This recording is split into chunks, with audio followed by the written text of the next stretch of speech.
Once upon a time, in a sunny, green countryside, a thirsty fox was wandering around looking for water, his tongue sticking out from the hot sun. He came across a deep, dark well. The fox peered over the edge of the well. Ah, water! Finally, he whispered excitedly, ready to quench his thirst.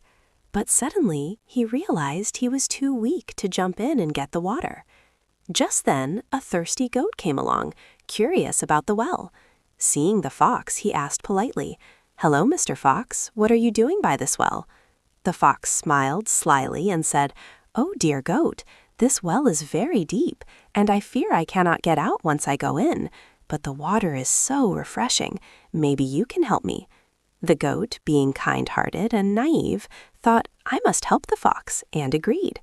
The fox whispered to himself with a mischievous grin, and the goat climbed to the edge carefully and jumped into the well to drink. The water was cool and delicious, and he drank happily, not noticing the fox waiting above. As soon as the goat drank enough, the fox said politely, "Thank you, dear goat. Could you help me climb in too? I am so tired."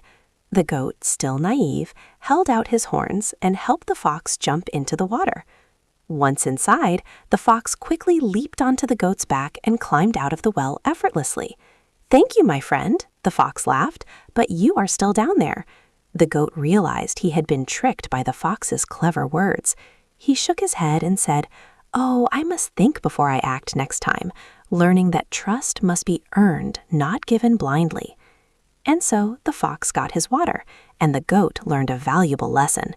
Never trust someone who may only think of themselves.